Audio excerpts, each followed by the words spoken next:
And I mentioned that Hello Satellites are coming in. I thought I was just going to have Eva Popov here. Instead, we've got most of the band. Hello, Eva. Hi, how are you going? Good, how are you? Good. It's a very nice surprise to have a full band in here today. We just rocked up. Mark from the band came in just before and said, how many people can we fit in here? And I thought, that sounds interesting.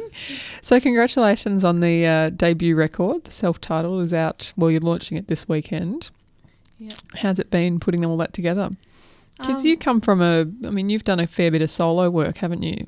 Yeah. Was it interesting transitioning into more of a full band for this? It happened very fluidly. Oh, that's good. Because even on the last record, Mark played on the last record, and we worked with Nick Huggins, who was a producer, and then I gigged a lot with a band, and after a while it became a little bit dishonest and unfair just naming it Eva Popov when there was so much work going to it from so many people, and it became a lot easier when it became Hello Satellites. Yeah.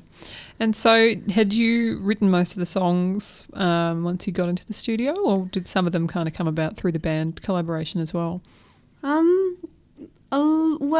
We made the album over a year and a half, and in lots of small pieces, so people would come in and play parts, and then I'd build piano parts around that, and then someone else would come in, Pete would come in and play bass, or Kat would come in and play some strings. So we never actually were in a room together working out songs. And a lot of it happened on my computer and Nick's computer at the studio during the process of making it, and then we had to learn it at the end of it. How was that? At first quite intimidating, because we put lots and lots of tracks on top of each other, and we'd listen to it going, how is this going to happen? But we did it. We've got a set together. Magic. Yeah. Took a while, but... Well, you're going to play a couple of songs today, which is very exciting, because usually I'm lucky to get one song out of a visiting artist, but we're going to have two. And you're going to start with one called Stars Are You Sirens from the album. Well, they're both from the album. How would you introduce this one? Well, this is built around a drum loop played by Mark Gretton, so he'll count us in. That sounds good to me. Just so we're all clear on that. On the back of a bike in a parking lot.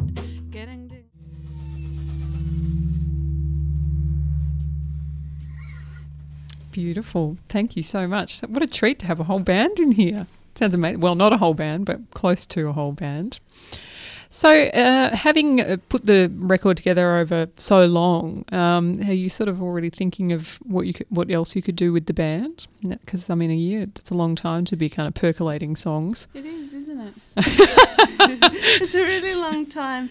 I haven't really had the headspace to start gathering new material, because the launch is this Sunday, and then we're going to Sydney and Canberra, and I'm really looking forward to, after this chapter, having a bit of headspace to work more collaboratively with these guys and start mucking around, and because we haven't really had much creative time together. We sort of had an album, we had to learn it and gig it quite quickly, so looking forward to pulling things apart and starting again. And did you enjoy that sort of a recording process, or would you prefer to do something a little bit more condensed next time? I absolutely loved the recording process. It was really happy couple of years for me, because I sort of had this cave at the back of my house where I could go every night and pull things apart and record bits and tinker, and then whole days working with Nick where we did the same thing, and there was never really the feeling of time breathing down our neck, which can happen when you're in the studio, and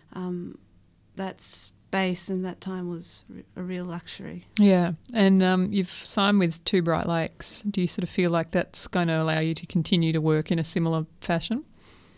I hope so.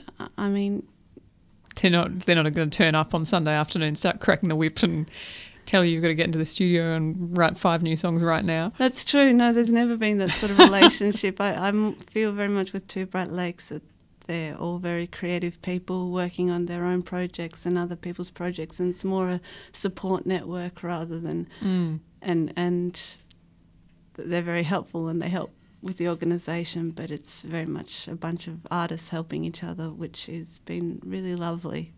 Yeah, well, you're very lucky. And you're launching the record this Sunday.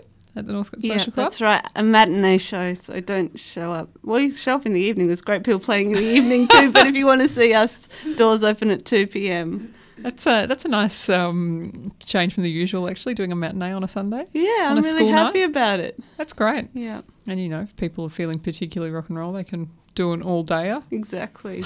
Well, you're going to leave us with another song from the album. This one's called Pelican. Yep. How would you like to introduce this one on the way out? This is a song called Pelican about doing things that scare you, which has been quite appropriate in the last couple of years, especially with gigging and doing shows and putting your work out into the world. So it and playing records live on radio. Exactly. It's a good reminder when you're on stage to go, all right, it's okay to take risks. It is. Well, thank you so much for coming in, guys, and good luck with the launch. Thanks for having us on Sunday.